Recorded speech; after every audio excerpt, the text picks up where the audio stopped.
it had like eyes. Like I could see like white things where its eyes should have been. I think it was like kind of human structure, and the eyes were like, I can still feel the eyes, like it was like totally like a human eye.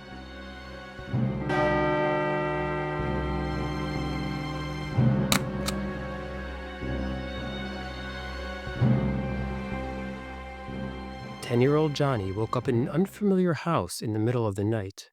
First, he was just confused, but then his eyes came into focus on something horrifying. He saw two white beings standing by his bed. He felt they were coming for him with nefarious intentions. He was sure of it, in fact. He tried to move, but he couldn't. He tried to cry out, but he could only feel his shouts being garbled by his unresponsive jaw muscles, as the rest of his paralyzed body lay there inert. It was a moment of sheer terror he would remember his entire life.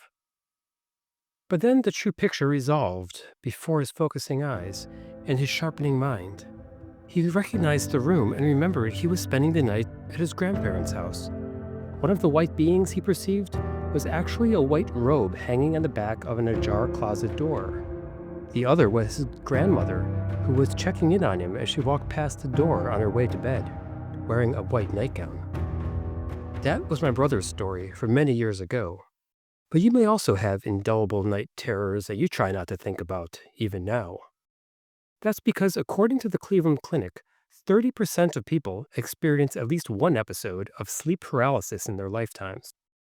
And about 40% of those people experience visual, auditory, or tactile hallucinations, or otherwise unexplainable perceptions at the same time. For some, it includes an out-of-body experience or astral travel, which is something I always try to achieve if I notice sleep paralysis. Others, like my brother and another man I'll interview in a few minutes, experience something terrifying. Some are apparent alien abductions. Some even perceive being sexually assaulted by a demon, as in the stories of incubus and succubus that have been told for centuries. I personally know of one such victim. Now, isn't that a convenient explanation that the medical community came up with to explain away a huge category of potentially paranormal phenomena? Imagine that, all sightings of ghosts, aliens, shadow people, loved ones, near-death experiences, and everything else could be explained away as a quirk of the mind in its paralyzed body. They even have a term, hypnopompic hallucinations, which is defined as vivid, dreamlike experiences that occur when your brain wakes up, but your body is still in the temporary paralysis of REM sleep.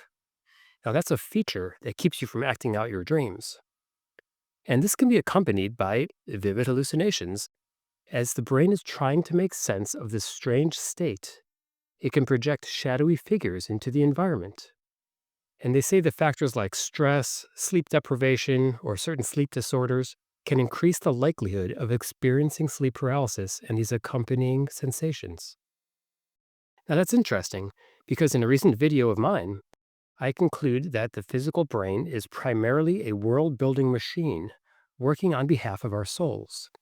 And when it's cut off from sensory inputs, or the feed from our shared so-called matrix reality that we're all plugged into while awake, it goes right on building dream worlds for you to experience. So this medical description is plausible and somewhat consistent with how we dream, and clearly explains my brother's experience, where his sleepy and paralyzed eyes planted the seeds of the perceptions. But we're here to unlock the soul. So what's the other explanation that we need to consider? Now I have to hit my big red button. It's the frequencies, stupid. It's always the frequencies. The big idea is that there's a buffer frequential plane, sometimes called the fourth density, between the third density Earth and the fifth density, or the higher planes, where our higher selves or souls and other ascendant beings reside.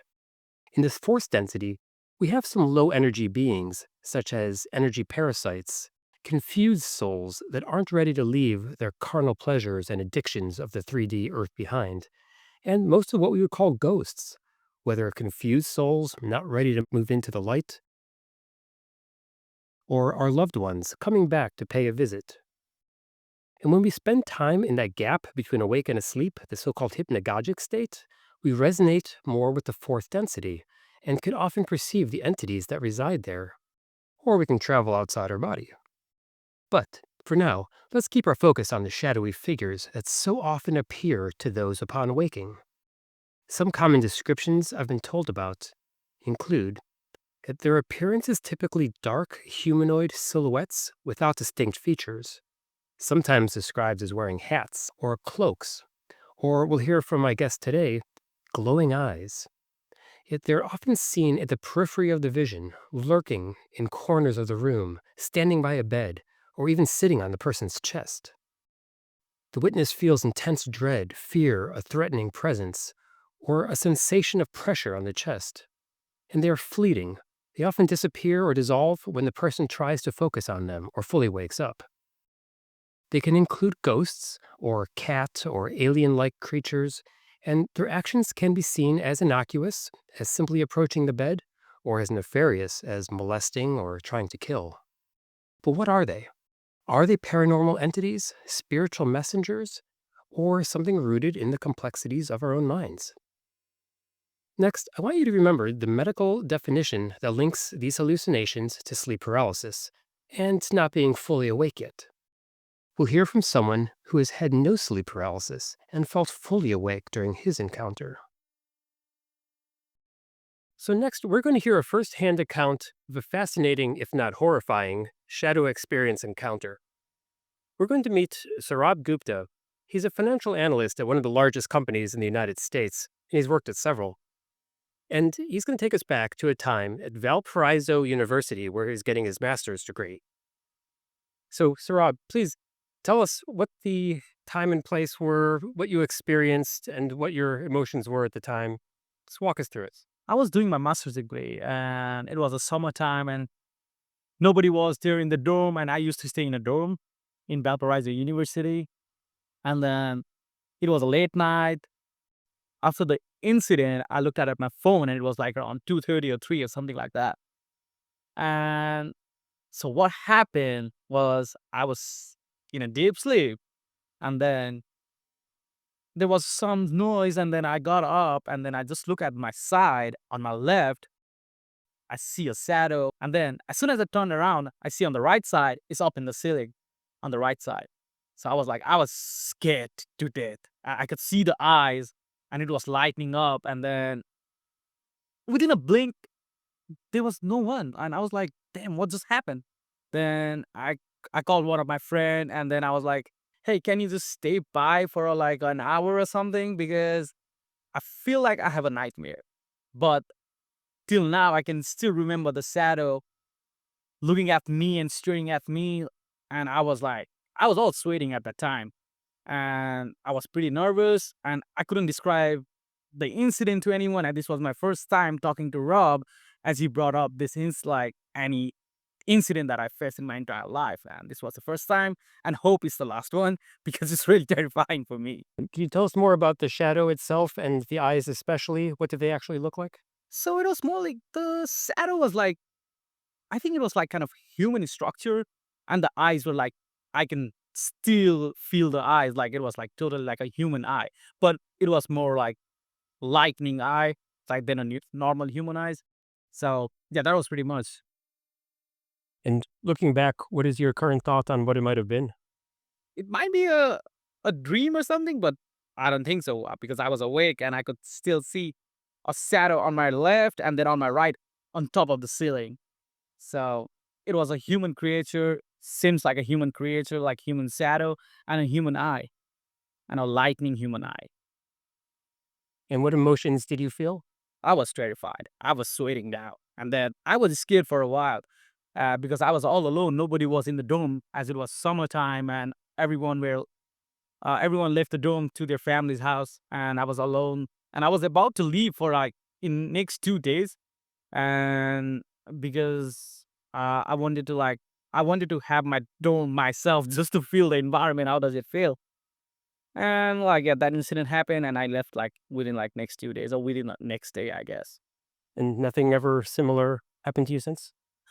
Yeah, nothing happened after that. That was my first time and my last time. I hope I don't want that anything to happen again.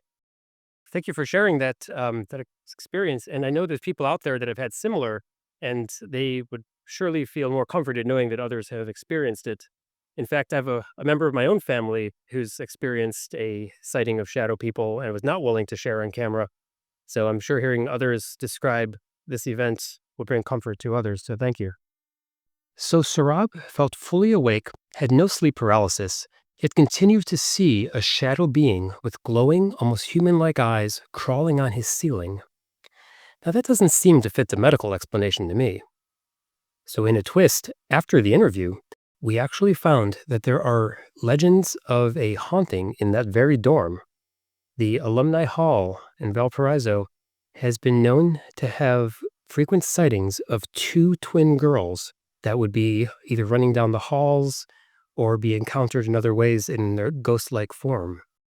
So just saying that adds a little bit of credibility to another possibility that there really are some otherworldly beings that are inhabiting that physical location.